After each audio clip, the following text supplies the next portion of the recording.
अपन बात कर रहे थे कि इस पर F न्यूटन का फोर्स लग रहा है और F न्यूटन का फोर्स लगने पर ये इसमें डिस्प्लेसमेंट, अगर डिस्प्लेसमेंट आ रहा है, विस्थापन पैदा हो रहा है, तो इस विस्थापन पैदा करने के लिए, जैसे कि जनरली मैं बात करता हूं कि मैं किसी भी पार्टिकल पर फोर्स लगाता हूं, उस पार्टिकल में डिस्प्लेसमेंट आ रहा है, तो वो क्या हो रहा है, वर्क हो रहा है।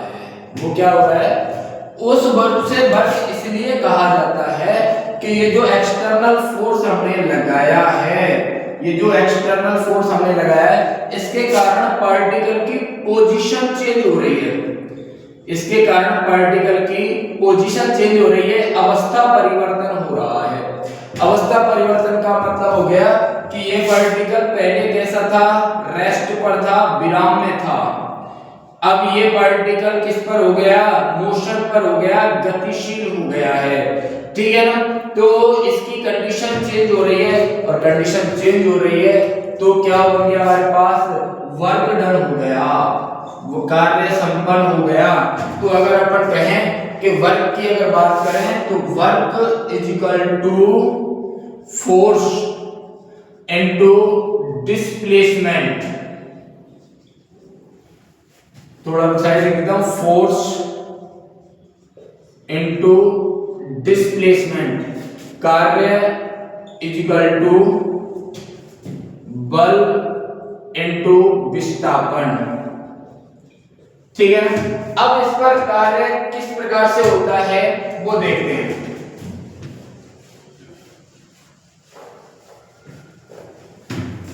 देखो, ये कोई ब्लॉक है, कोई गुटका है, इसका अगर अपन नॉर्मलाइजेशन, तो नीचे इसका m मास है, तो नीचे की तरफ कौन सा फोर्स हो जाएगा, वेट फोर्स mg। अब इस पर ये एक्सटर्नल फोर्स F न्यूटन का लग रहा है, तो इसका ये हो गया हॉरिजॉन्टल और ये हो गया इसका वर्टिकल, यहां से थीटा एंगल पर लग रहा है, तो ये हो गया इसका हॉरिजॉन्टल और ये हो गया इसका, यहां से थीटा एंगल पर लग रहा है, ठीक है ना। तो अगर अपन बात करते हैं इसकी, ये देखो दोनों साइडों से बात कर लेते हैं। अगर इस साइड से फोर्स गया है तो हमारे पास दो घटक होते हैं, एक होता है क्षैतिज घटक जो किसके साथ चलता है, cos थीटा के साथ, जिसको अपन कहते हैं हॉरिजॉन्टल, और एक होता है हमारे पास ऊर्ध्वाधर घटक जो किसके साथ चलता है, sin थीटा के साथ, वर्टिकल, ठीक है ना। अच्छा, कभी कभार दिमाग में जाती है कि सर क्षैतिज घटक cos के साथ क्यों चलता है, ऊर्ध्वाधर घटक cos sin के साथ ही क्यों चलता है, मतलब ऊर्ध्वाधर घटक को अपन sin के साथ लेते हैं और क्षैतिज घटक को अपन cos के साथ लेते हैं। तो इसका एक सिंपल सा फैक्ट बता देता हूं। ये देखो, ये हमारे पास इधर फोर्स लगना चाहिए था, यहां से चेंज होकर ये यू गया है, F न्यूटन का लग रहा है, तो ये यहां से चेंज हुआ है, तो कितने एंगल में डिस्प्लेसमेंट आया, एंगुलर डिस्प्लेसमेंट, कोणीय विस्थापन थीटा। तो जब अपन इधर की बात करते हैं तो थीटा निकालना, एक ट्रायंगल मान लेते हैं अपन इसको, तो ये हो गया इसका परपेंडिकुलर, ये हो गया इसका हाइपोटेनस, ये हो गया इसका बेस, लंब, कर्ण, आधार, ठीक है। अब हमें ये वाला एंगल निकालना है, तो ये वाला फॉर्मूला सबने पढ़ा है, ठीक है ना। जब बात करते हैं किस किस की, लेंथ और हाइपोटेनस की बात कर रहे हैं, लेंथ और हाइपोटेनस की बात कर रहे हैं, तो क्या आता है हमारे पास साइन। अब इधर देखो, ये इसका सिमिलर हो गया, तो यहां की बात करेंगे जब, तो कौन सा आ जाएगा हमारे पास, साइन, और जब बेस और हाइपोटेनस की बात करेंगे तो ये कौन सा आ जाएगा हमारे पास, cos।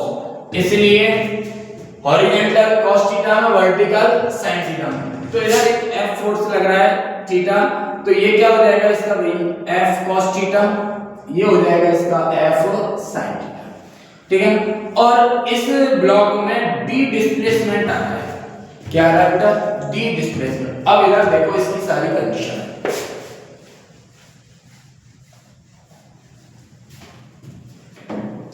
देखो ये जो F sin थीटा है, वर्टिकल जो ऊर्ध्वाधर घटक है, उसको कौन बैलेंस कर रहा है बेटा, वेट फोर्स mg।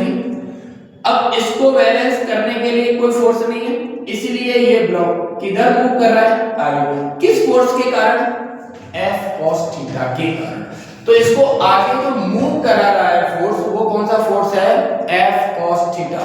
तो अगर अपन वर्क डन की बात करेंगे तो W फोर्स कौन सा लग रहा है भाई, F cos theta into d। d क्या है यहां पर हमारे पास, विस्थापन कह दो, डिस्प्लेसमेंट, ठीक है। d है हमारे पास डिस्प्लेसमेंट या विस्थापन, तो W F d cos theta. अब इधर देखो ये फोर्स है, फोर्स कैसी क्वांटिटी है, वेक्टर क्वांटिटी। ये डिस्प्लेसमेंट है, डिस्प्लेसमेंट कैसी क्वांटिटी है, वेक्टर क्वांटिटी। और ये क्या है, वर्क है, वर्क कैसी क्वांटिटी है, स्केलर क्वांटिटी, ठीक है। तो जब दो वेक्टर क्वांटिटियों के मल्टीप्लिकेशन से, जब दो वेक्टर क्वांटिटियों के मल्टीप्लिकेशन से एक स्केलर क्वांटिटी फाइंड आउट होती है, तो कौन सा प्रोडक्ट हो गया, डॉट प्रोडक्ट। कौन सा हो गया बेटा, डॉट प्रोडक्ट। और डॉट प्रोडक्ट या बिंदु गुणनफल, तो W क्या हो जाएगा, ये F vector dot D vector. W F vector dot D vector, ठीक है ना, क्लियर है यहां तक। अगर अपन इसकी बात करते हैं तो ये अपन जानते हैं कि वर्क कैसी क्वांटिटी है हमारे पास, स्केलर क्वांटिटी है, ठीक है ना। तो अगर अपन इसकी अलग से डेफिनेशन लगे तो अपन क्या कहेंगे कि किसी भी पिंड पर, किसी भी पार्टिकल पर फोर्स जनरेट करो और उसमें क्या आना चाहिए, डिस्प्लेसमेंट आना चाहिए। तो क्या संपन्न होता है हमारे पास, वर्क संपन्न होता है। क्या संपन्न होता है, वर्क संपन्न होता है। तो कार्य का मतलब हो गया, वर्क का मतलब हो गया फोर्स इनटू डिस्प्लेसमेंट। क्लियर है यहां तक, यहां तक इसको लिख लो, W F vector dot D vector. ये हो गया हमारे पास वर्क। अगर अपन अगली बात करें, क्लियर है, यहां से हटा दो बेटा। देखो अब यहीं से इसकी बात करते हैं हम, कार्य होने के लिए क्या क्या जरूरी है, बल और विस्थापन। तो पहला पार्टिकल क्या है, बल। अब इस बल की बात करें तो ये बल दो प्रकार का होता है बेटा।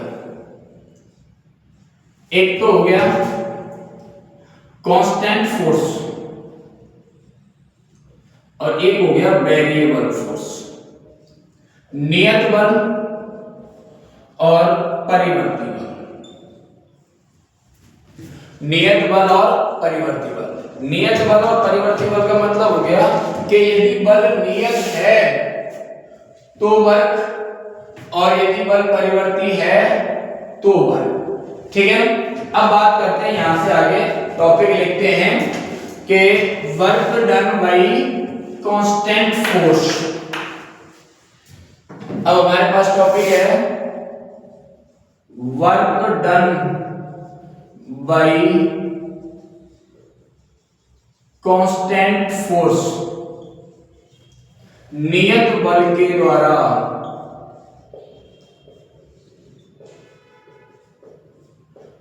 किया गया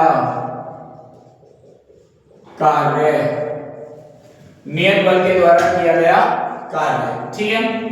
अब देखो बल कैसा है, नियत। नियत बल,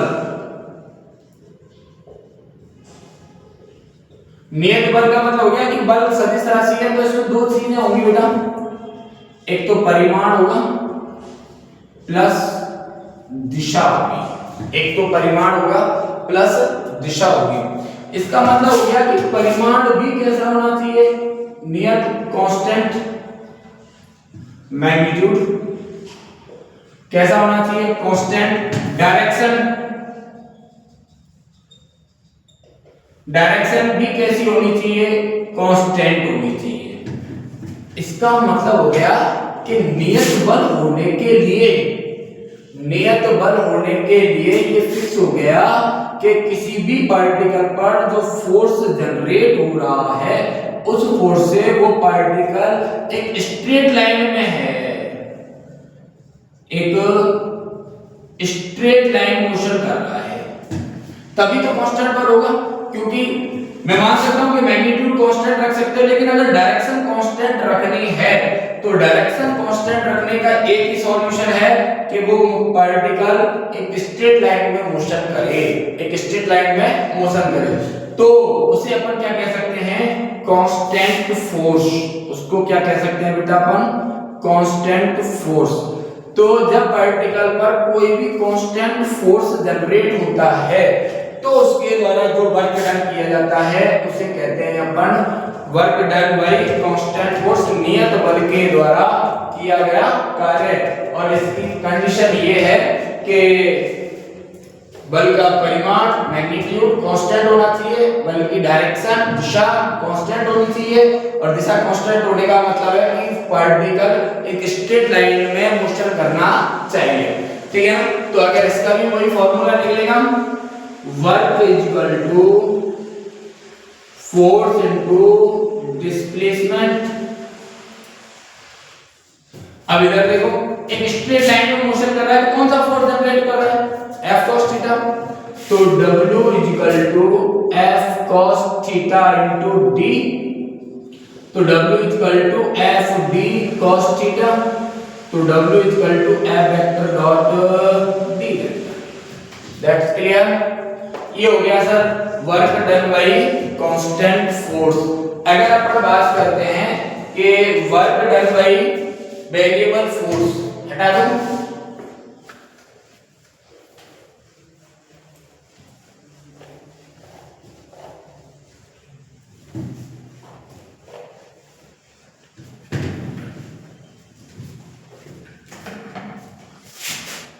वर्क डन बाय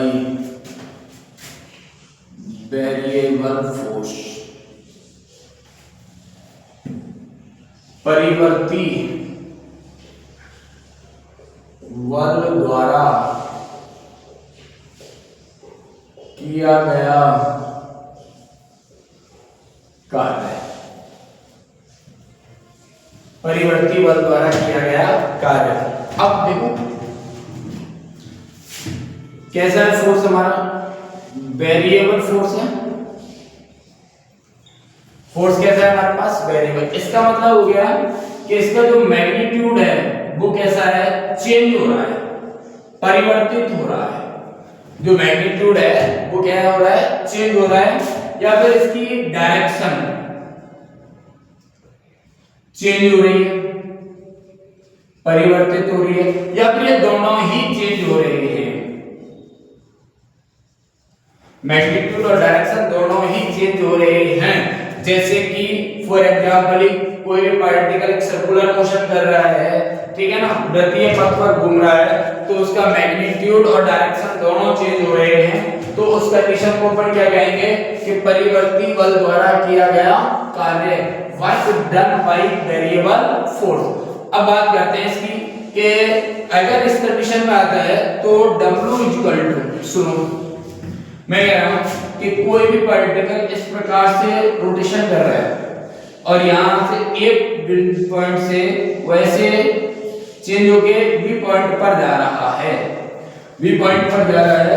तो अगर उसकी बात करें अपन तो W is equal to integration F dot dr, या अगर x है तो dx, और कहां से कहां तक x1 से x2, कहां से कहां तक x1 से x2 तक, कि उसको कहां से कहां तक। अच्छा एक बात बताओ मैं आपको कि सर यहां पर इंटीग्रेशन फॉर्म लेने की जरूरत क्या है, हम दोनों की बात कर देते हैं। मैंने कहा था कांस्टेंट फोर्स, नियत बल,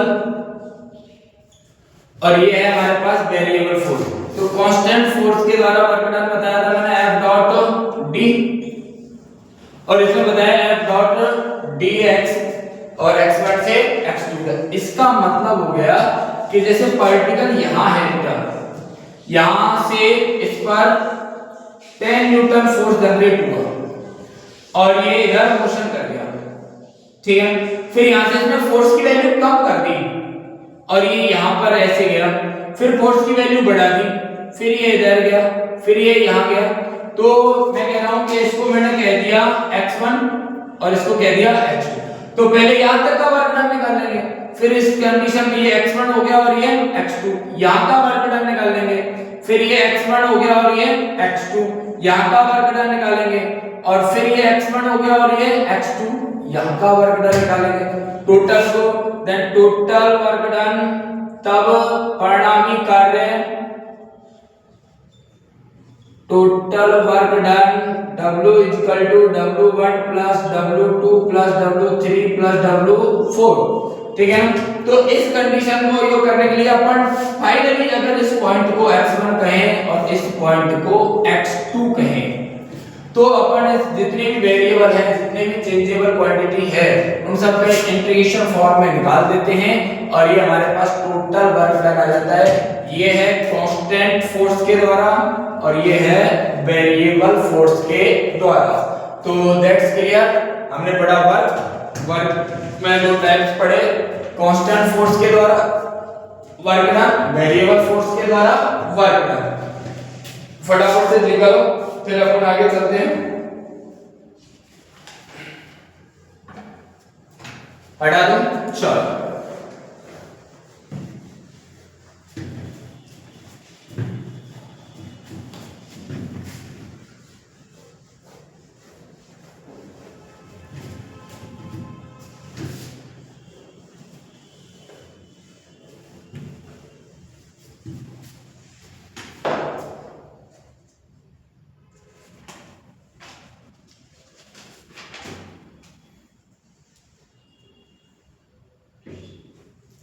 अब देखो एक छोटा सा फॉर्म लिख दें, कार्तिकेय रूप में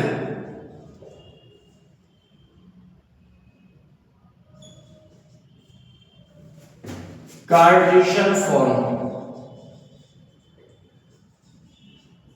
कार्टेशियन फॉर्म, या अपन इसको सिंपल कह सकते हैं कोऑर्डिनेट फॉर्म में या फ्रेम ऑफ रेफरेंस के फॉर्म में, कि जब किसी भी पार्टिकल पर फोर्स लिखता है, इधर देखो W equal to F dot dx, ठीक है, x1 से x2। अगर ये हमारे पास, ये लो, ये हमारे पास x, ये हमारे पास y और ये है हमारे पास z। अब किसी भी पार्टिकल पर, यहां पर कोई पार्टिकल है जिस पर हमने कोई भी फोर्स जनरेट किया और ये पार्टिकल इधर मूव कर गया, फिर इधर से इधर मूव कर गया, इधर मूव कर गया और तीनों कोऑर्डिनेटों में चल रहा है, तो अपन इसके लिए अगर अपन f के वैल्यू निकालेंगे तो f net equal to fx i cap plus fy j cap plus fz k cap. हम जानते हैं बेटा कि x का यूनिट वेक्टर एकांक सदिश, एकांक सदिश क्या होता है, i कैप, y का unit vector j cap, z का यूनिट वेक्टर k कैप, ठीक है।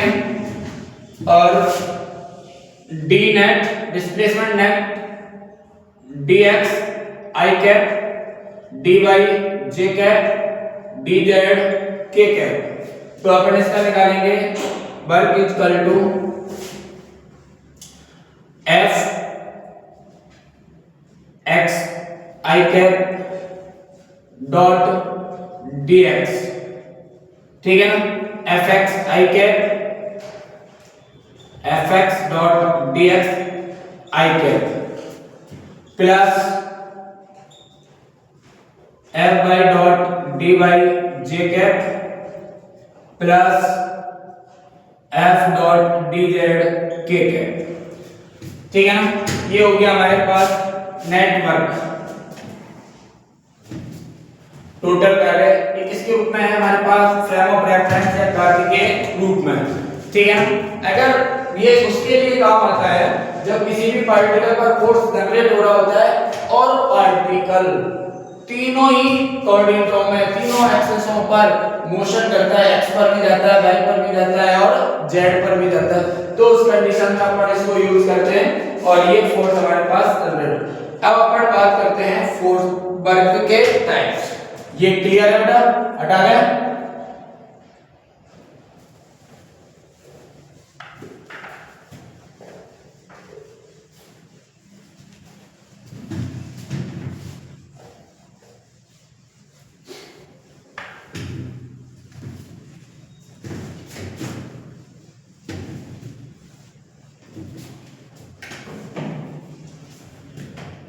वर्क्स कार्य। अब इधर देखो, फर्स्ट टाइप है इसका पॉजिटिव, धनात्मक, नेगेटिव,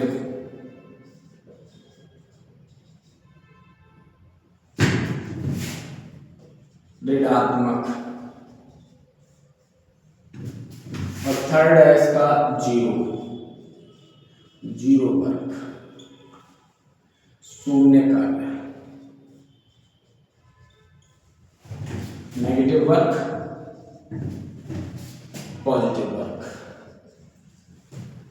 नाम देखो एक बार, पॉजिटिव वर्क, ठीक है सर, नेगेटिव वर्क और जीरो वर्क। तीनों के एक चीज दिख रही है अपने पास कि पॉजिटिव का मतलब हो गया कि दिस ऐसा कार्य है जिसकी वैल्यू हमें पॉजिटिव फाइंड आउट हो, जिसकी वैल्यू हमें नेगेटिव फाइंड आउट हो वो नेगेटिव वर्क, और जिसकी वैल्यू हमें जीरो फाइंड आउट होती है। अब इधर देखते हैं, work depend on force into displacement into angle between the force and displacement. Work किस पर डिपेंड कर रहा है? फोर्स पर, डिस्प्लेसमेंट पर और angle between the force and displacement. बल विस्थापन और इन दोनों के मध्य के कोण पर। अब इधर देखो, फोर्स कभी भी नेगेटिव नहीं हो सकता भाई। मैं एक सिंपल सी बात कर रहा हूं कि ये कोई पार्टिकल है, इस पार्टिकल पर हमने किधर भी फोर्स लगाया तो इसकी वैल्यू हमेशा पॉजिटिव रहेगी। अब वही कंडीशन है, ये किधर भी डिस्प्लेसमेंट का ये पार्टिकल है, ये कहीं भी मोशन करे तो। अब बात करते हैं किसकी बात कर रहे हैं? एंगल की। इधर देखो, कोऑर्डिनेट पढ़े पढ़ना 0 π/2 पाई 3 π/2 2 पाई। इसमें क्या होता है? All positive. इसमें क्या पॉजिटिव होते हैं? साइन और कोसेक। इसमें टेन और कॉट, इसमें कॉस और सेक, ठीक है। अब इधर देखो कि W = FD cos थीटा, ठीक है। तो पॉजिटिव वर्क होने का मतलब हो गया कि F और D, पहली कंडीशन, F और D दोनों ही सेम डायरेक्शन में है। F और D दोनों ही सेम डायरेक्शन, या अपन इसकी बात करते हैं थीटा की। तो ये किसके साथ कर रहा है बेटा? cos के साथ। अब इसमें देखो कि cos कहां-कहां पॉजिटिव है, cos कहां-कहां पॉजिटिव है। इधर देखो, यहां cos पॉजिटिव है, यहां नेगेटिव है, यहां भी नेगेटिव है और यहां भी पॉजिटिव है। अब मान लो कि हमने ये है हमारे पास एक्सिस लाइन, इस एक्सिस लाइन से फोर्स ऐसे लगे या ऐसे लगे, तो जब इससे एंगल नापेंगे, मान लो ऐसे लगा, ये थीटा आ गया, या ऐसे लगा तो इससे ये थीटा आ गया। इन दोनों ही कंडीशनों पर इस थीटा 1 और थीटा 2 का मान हमेशा 90 डिग्री से कम फाइंड आउट हो रहा है, 90 डिग्री से कम फाइंड आउट हो रहा है। तो इसका मतलब हो गया कि थीटा इज लेस देन 90। इसका मतलब हो गया कि थीटा इज लेस देन 90, मतलब न्यून कोण, मतलब एक्यूट एंगल। तो अगर अपन पॉजिटिव वर्क की डेफिनेशन की बात करें तो that's clear, the work done is positive then force and displacement angle between two acute. जब बल और विस्थापन के मध्य का कोण कैसा होता है? न्यून कोण होता है, तो किया गया कार्य पॉजिटिव होता है।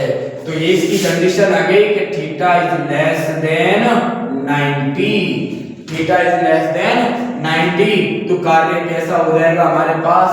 Positive work. वर्क कैसा हो जाएगा हमारे पास? पॉजिटिव। अब बात करते हैं अपन नेगेटिव वर्क की। तो देखो नेगेटिव वर्क, इधर भी कॉस नेगेटिव है, ये लिखा हुआ है मैंने, इधर भी कॉस नेगेटिव है। तो अब अपन एक पल के लिए इसको एक्सेस माने अपना, यहां से इस लाइन को, तो ये इस प्रकार से फोर्स जनरेट हो और ये एंगल थीटा हो जाए, इस प्रकार से फोर्स जनरेट हो, ये एंगल थीटा हो जाए। तो भी तो अगर अपन इस एक्सेस लाइन से यहां से एंगल निकालेंगे, दोबारा बढ़ा के दिखा देता हूं मैं आपको।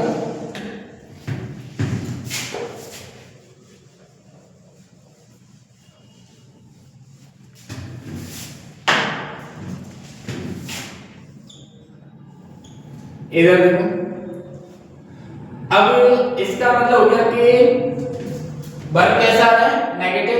तो cos थीटा की वैल्यू क्या होनी चाहिए? यहां तो cos कैसा था? पॉजिटिव। यहां भी cos कैसा था? पॉजिटिव।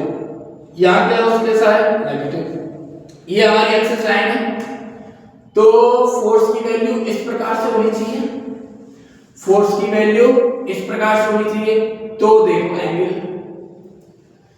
या यू होनी चाहिए तो एंगल, या यू होनी चाहिए तो एंगल, या यू होनी चाहिए तो एंगल।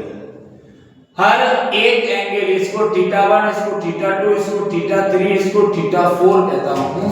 तो हर एक एंगल में हमें दिख रहा है कि थीटा इज ग्रेटर देन 90। ये 90 हो गया हमारे पास। थीटा 1 का मान 90 से ज्यादा, थीटा 2 का मान भी 90 से ज्यादा, थीटा 3 का मान भी 90 से ज्यादा, थीटा 4 का मान भी 90 से ज्यादा। तो इसका मतलब हो गया कि नेगेटिव वर्क होने के लिए थीटा इज ग्रेटर देन 90, तब अपन कह सकते हैं कि वर्क डन इज नेगेटिव। अगर अपन बात करते हैं जीरो वर्क की, तो work dependent on force into displacement into force into displacement, या FD cos theta. Work dependent on force, work dependent on displacement, work dependent on angle of between the force and displacement. तो कार्य बल पर निर्भर करता है, विस्थापन पर निर्भर करता है, और दोनों के मध्य के कोण पर निर्भर करता है। तो मैं कह रहा हूं कि या तो F इक्वल टू 0 हो जाए, मतलब किसी भी पार्टिकल पर कोई भी एक्सटर्नल फोर्स जनरेट ना हो, then work equal to 0, first condition. या डिस्प्लेसमेंट इक्वल टू 0, मतलब उस पार्टिकल का मोमेंटम ऑफ इनर्शिया या इनर्शिया इतना ज्यादा हो जाए कि एक्सटर्नल फोर्स काम ही ना करे, तो displacement equal to 0, then work equal to 0। या मैं कहूं कि थीटा इक्वल टू 90 डिग्री, या मैं कहूं कि थीटा इक्वल टू 90 डिग्री। तो cos 90 की वैल्यू क्या होती है हमारे पास? 0। तीनों कंडीशन है। फर्स्ट कंडीशन है if F equal to 0 then work equal to 0, if D equal to 0 then work equal to 0। Third condition है if angle between the force and displacement is are perpendicular to each other, ये 90 degree, then work done equal to 0।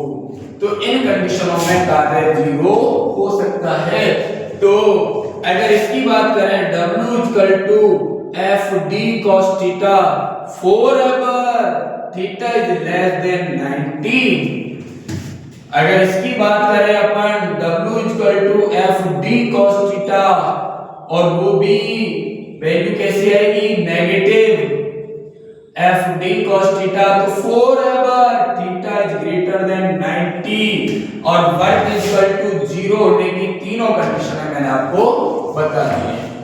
That's clear? समझ में आया? Positive work कब होता है? जब theta की वैल्यू 90 से कम हो, मतलब एक्यूट एंगल हो, ठीक है ना?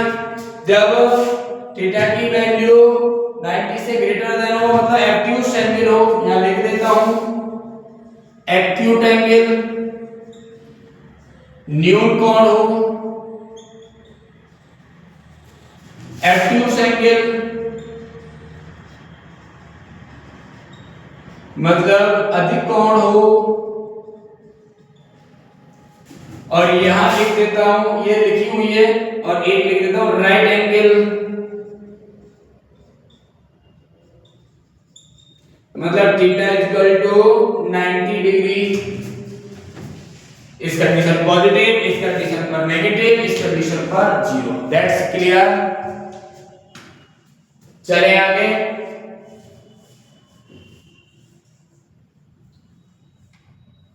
चलो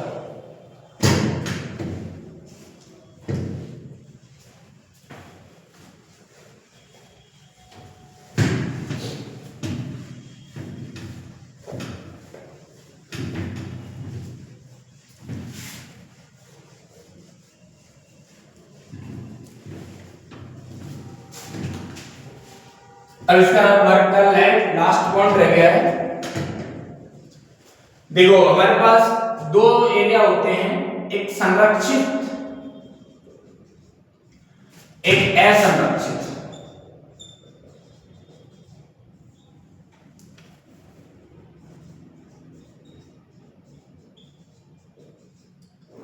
एक संरक्षित एक है असंरक्षित। संरक्षित का मतलब हो गया कि जब किसी भी पार्टिकल पर संरक्षी बल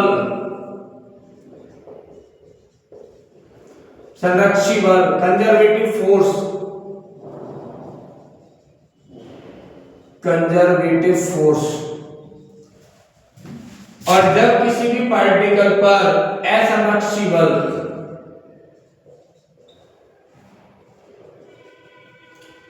नॉन कंजर्वेटिव फोर्स,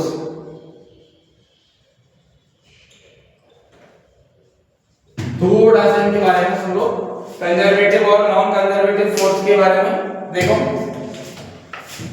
संरक्षी बल conservative force, these forces are does not depend on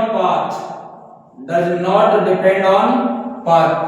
वे बल जो किस पर निर्भर नहीं करते हैं, पथ पर निर्भर नहीं करते हैं, क्या कहलाते हैं हमारे पास संरक्षी बल, जैसे कि gravitational force,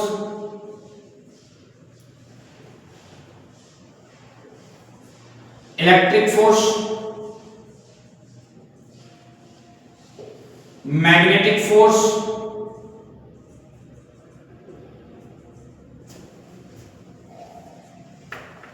centripetal force, centripetal और सेंट्रीफ्यूगल, असंरक्षी बल एक बार लिख देते हैं, गुरुत्वाकर्षण, विद्युत बल, चुंबकीय बल और अभिकेंद्रीय व अपकेंद्रीय।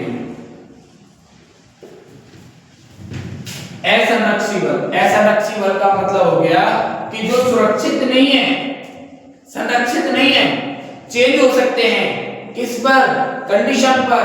तो कंडीशन किसकी रहेगी, पाथ की। कंडीशन किसकी रहेगी, पथ की। तो वे बल जो किस पर डिपेंड करते हैं, पथ पर, जैसे फ्रिक्शन फोर्स। फ्रिक्शन फोर्स कैसे, अगर कहीं सरफेस चिकना है तो कम हो जाता है, खुरदरा है, रफ सरफेस है, ठीक है ना, तो ज्यादा हो जाता है। श्यान बल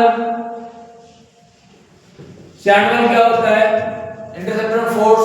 इसका मतलब होता है कि ये फ्रिक्शन फोर्स दो प्लेन के बीच में लगता है, ये लिक्विड फॉर्म में लगता है, लिक्विड फॉर्म की दो प्लेनों के बीच में, ठीक है सर। ये हो गया हमारे पास संरक्षी बल और ये हो गया असंरक्षी बल। अब कह रहे हैं कि जब संरक्षी बल के द्वारा कोई पार्टिकल पर संरक्षी बल लगता है, उसके द्वारा वर्क डन होता है, तो उसे कहते हैं work done by conservative area. और असंरक्षी के द्वारा होता है कोई भी वर्क डन, तो उसे कहते हैं work done bye non conservative. अब इसकी दोनों की कंडीशन देखते हैं।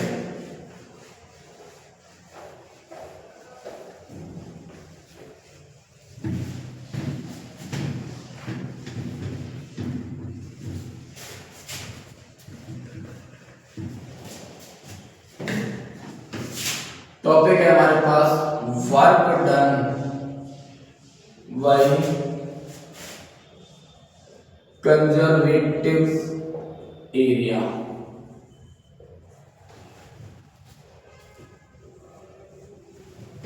संरक्षित क्षेत्र में किया गया कार्य।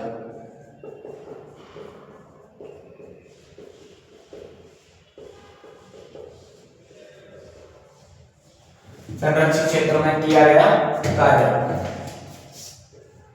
इधर देखो एक एग्जांपल से, ये देखो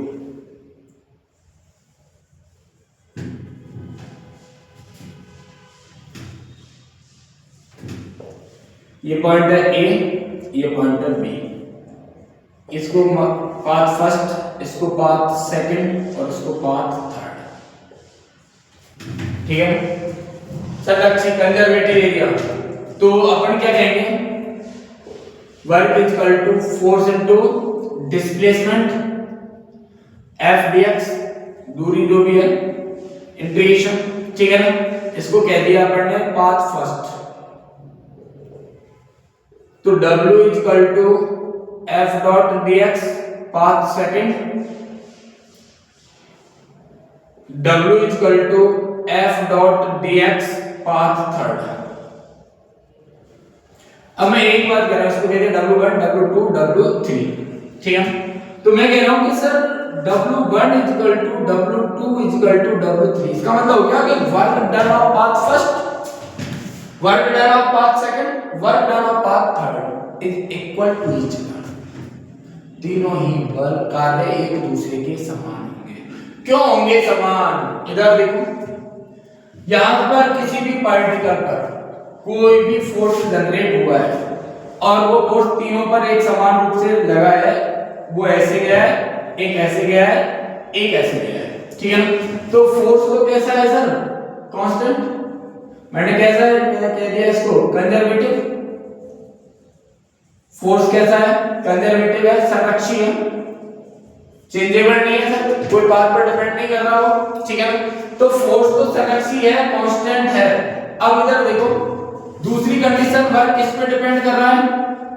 सर ये डिस्टेंस नहीं है, डिस्प्लेसमेंट है। It is not distance, it is only on displacement. तो डिस्प्लेसमेंट क्या कहते हैं? The shortest part of initial point two final point. प्रारंभिक बिंदु और अंतिम बिंदु के बीच की न्यूनतम दूरी या सीधी दूरी। तो सर इसका इनिशियल पॉइंट, पाथ फर्स्ट का initial point A, final point B, तो इसका शॉर्टेड पाथ ये हो गया। इसका ये है, इसका भी शॉर्टेड पाथ ये होगा। तो d1 = d2 = d3, f1 = f2 = f3। Then दोनों का मल्टीप्लिकेशन, इसका इससे इसका तीनों का वैल्यू इक्वल है। तो w1 w2 w3 ये भी तो इक्वल आएंगे, ये भी तो इक्वल आएंगे। Then we say that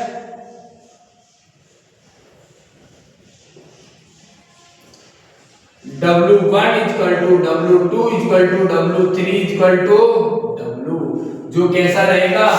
conserve रहेगा। जो कैसा रहेगा? कंजर्व। इसको कहेंगे conservative work done by conservative area. ठीक है ना? अब इसमें एक लॉजिक बता देता हूं मैं आपको कि यदि पार्टिकल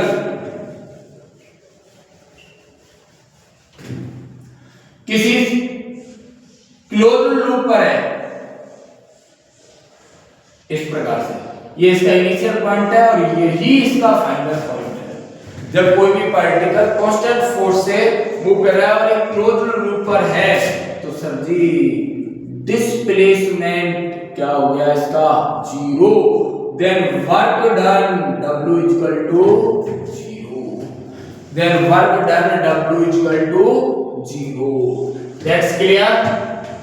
क्लियर?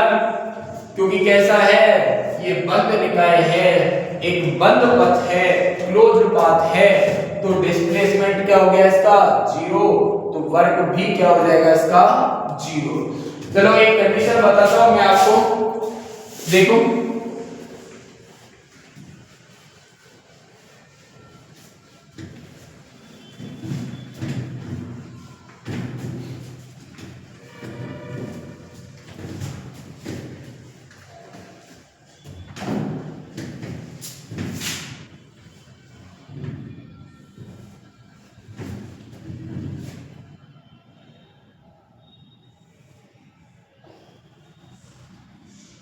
ये ए प्लेट है, ये बी प्लेट है।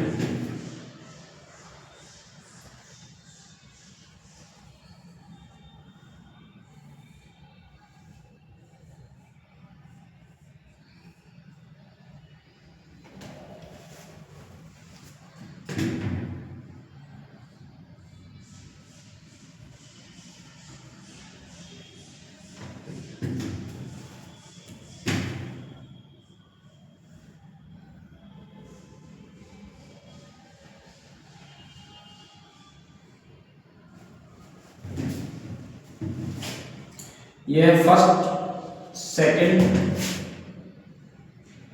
थर्ड, फोर्थ और फिफ्थ। ठीक है, इन सब पर फोर्स F लगा है, फोर्स F न्यूटन।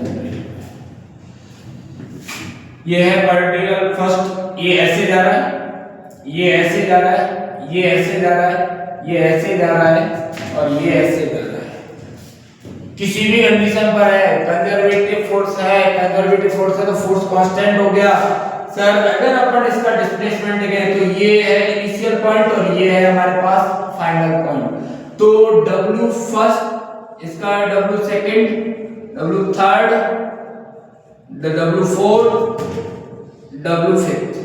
ठीक है ना, तो अपन स्पष्ट कह सकते हैं कि W first equal to W second equal to W third equal to W fourth equal to W fifth equal to F dot dx और x1 से x2।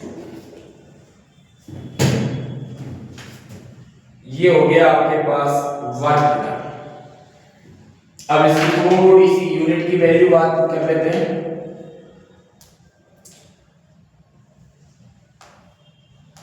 चलो, अगर अपन इसकी यूनिट की बात करें, वर्ग यूनिट की बात करते हैं तो इसकी यूनिट है जूल। ये हो गई हमारे पास SI यूनिट हो गई जूल। CGS यूनिट क्या होती है इसकी? अर्ग। 1 जूल इक्वल टू 10⁻⁷ अर्ग। तो 1 अर्ग इक्वल टू 10⁻⁷ जूल। ठीक है ना, वर्क कैसी क्वांटिटी है? वर्क स्केलर क्वांटिटी है, अदिश राशि है।